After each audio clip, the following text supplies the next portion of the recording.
I've been practicing meditation for a few months. I feel much calmer, compassionate and thoughtful, but I feel alienated by my family as they think I'm putting on an act. Any advice? Paul, what do you think? I can only speak from personal experience. But I don't feel alienated from my family, really. Have you tried talking to them? Hmm.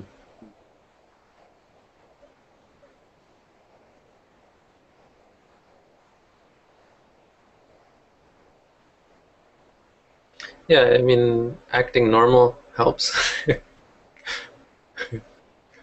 You don't have to act differently as a Buddhist or a meditator. Be happy, I think, is the best thing. People want you to be happy. If you're happy, they've got nothing they can say. But if you're calm and quiet, right, it's too conspicuous. So be happy. Laugh a little bit. Smile. Smile a lot. When someone says something nice, smile. I think that's what you learn, is you learn that people expect these cues. And you don't have to stop giving those cues. And in fact, no, the point is that you have a responsibility or a duty to give those, to provide those cues. Someone says something funny, expecting you to react, you have a responsibility to smile or something. You know, unless they're saying, I went and beat somebody up, isn't that funny? You know, then in that's a case where you purposefully create conflict in order to show something, or you might purposefully create conflict. But otherwise, you want to react appropriately. You don't want to actually react to it and find it funny, for example, when they tell a funny joke, but you want to smile and appreciate, not exactly even appreciate, but extend your love to them, which is a part of our reactions, our friendliness. I mean, we expect this from each other. Monkeys expect this from each other. And they interpret the facial expressions. We interpret facial expressions habitually. So when you're not giving them, yeah, it's going to create conflict. Now, the question is, why are you creating conflict? Do you want to create that conflict? In certain cases, you might. I mean, I try to create that conflict with my students sometimes. When students are getting boisterous and, you know, talking and chatting and so on, I might come in and look very serious. You know, so. And if students are very upset, you want to seem very buoyant and hopeful. You want to give them hope and encouragement and say, oh, it's okay. Oh, you're on the right path, good for you. And so you want to sometimes create conflict. But in regards to your family who is antagonistic, no, for sure the best thing you can do is to, it might seem like you're almost pretending, but you're not. And you'll get that eventually. It'll come to you one way or the other, because right now you're creating conflict, and that's a cause for stress. And eventually you'll work that out. So what long-term meditators find is they learn how to give the cues without actually interrupting their meditation. So they're able to have conversations with people and not be emotionally affected, not think, oh, I've got to get out of here. These people are boring the hell out of me. No, they'll be like, this is suffering, and well, but everything's suffering. Right? So, and you know, they'll be happy, and they'll think of it as a meditation. This conversation is a meditation for me. Right?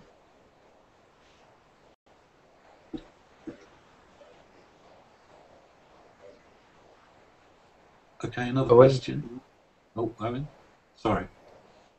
I just wonder if Owen has any thoughts on how to deal with family. Well, my family pretty good about everything, so I haven't met any obstructions, just questioning and why and stuff like that. And then confusion on traditions, because everyone, when you say about being a Buddhist, they go, well, what does the Dalai Lama think about this and that? And I'm like, well, I don't really pay much attention to the Dalai Lama. And then I explain that there are different teachings, and I don't follow that kind of teaching. but like I say, a lot of the interaction I have with family is curiosity, questioning, and on my part is education. And from time to time, I do read different discourses and Dharma, and I do read to different family members and friends who are interested on different topics, and find that very interesting.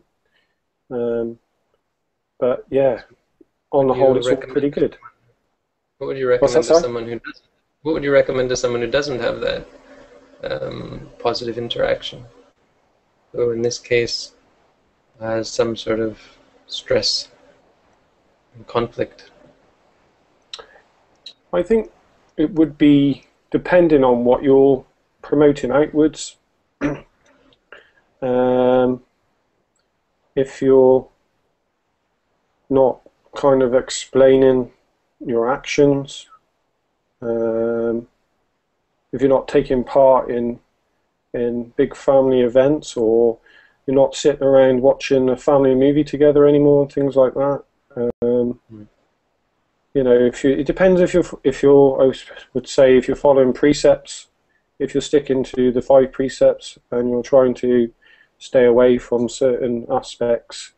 I would say in a family situation, that would be, you know, interesting as such that one minute you were doing it all the time and now you're not doing it at all. So why have you stopped doing that?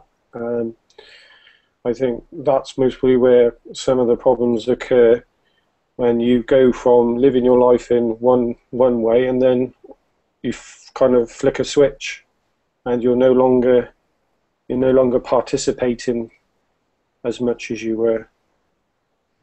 But I think everyone's different in every situation. So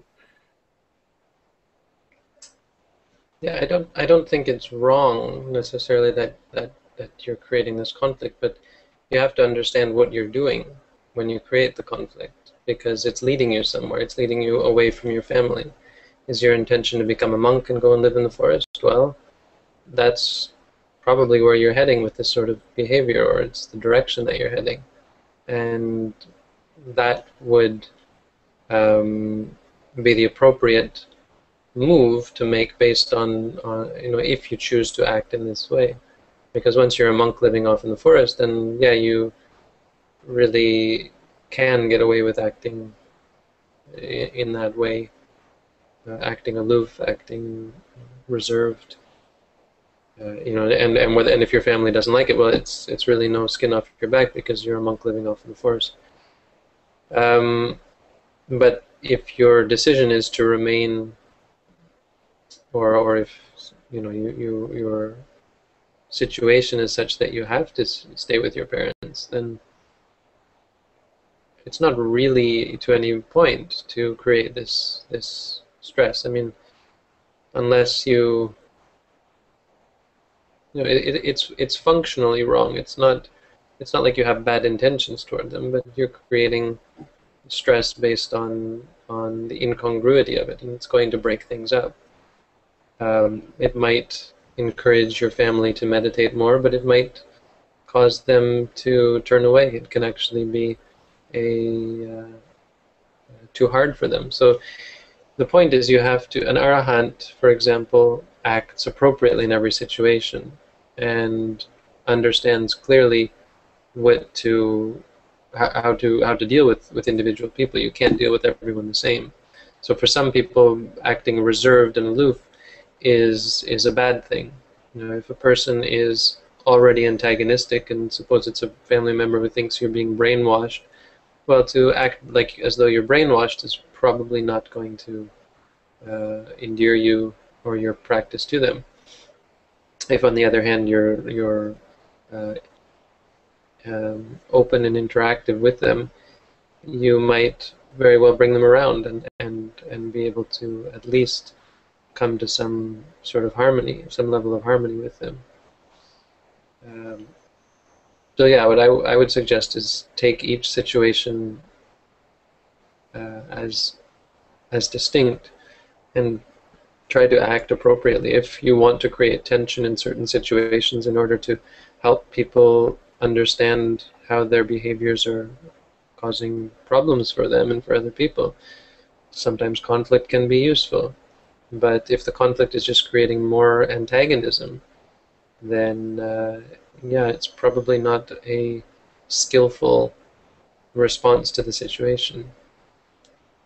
And it's not something that an arahant would do. It's just a meditative state. Now, as you get more and more meditative, you're going to incline more and more towards the monastic life. So eventually it's going to get very, very difficult to live at home.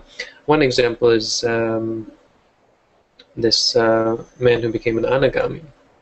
And so he had this sort of difficulty. He wasn't at all accustomed to how to deal with people after becoming an anagami. It wasn't that he was deluded or anything, but he didn't have a response or a means of dealing with, a means of interacting with people. And he may not have had any desire to find the response to interact with them, because when he came home, he went to listen to the Buddha's teaching, became an anagami, came back home, and his wife was waiting for him at the door, and he just walked right past her, and without saying hello, without giving the usual embrace, and sat down at the table to eat his dinner. And he ate dinner in silence, and then he went upstairs and he lay down on the floor to sleep. Wouldn't even get into bed with her. And as a result, she was totally overwhelmed and distraught by this, unable to cope with this. And he knew that this was no good. He then realized, he said, if I don't tell her, she's probably going to go crazy or freak out or even kill herself or something. Because he was really freaked out by this, which understandably, when someone changes so completely, so drastically. But it's a situation where he could get away with this because there wasn't, she had no support but him. So he could shock her in this way to bring her around, maybe without even intending it, but the situation allowed for it. So that once she was freaked out, he was able to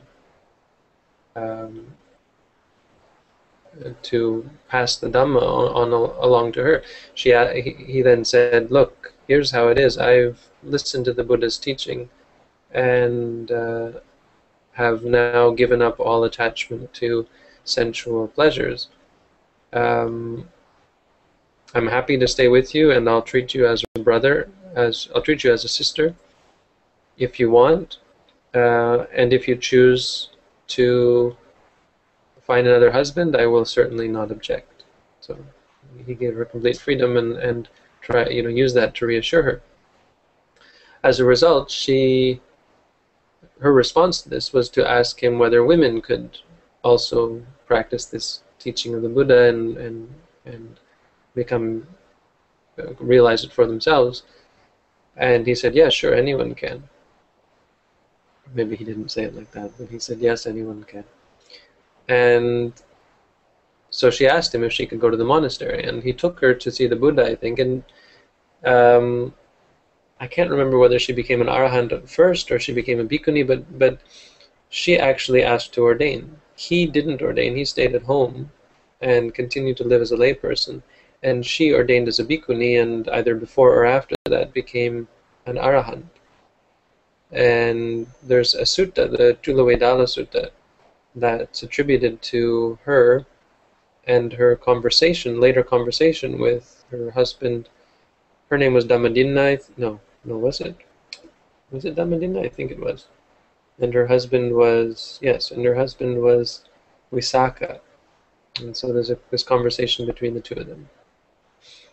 It's recorded in the Tipitaka. So in certain cases, the conflict can be useful. But I'm assuming you're not an anagami, and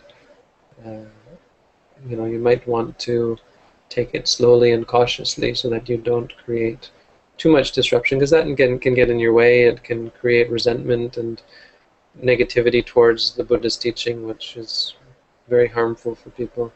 You don't want people to have a bad impression meditation and meditators.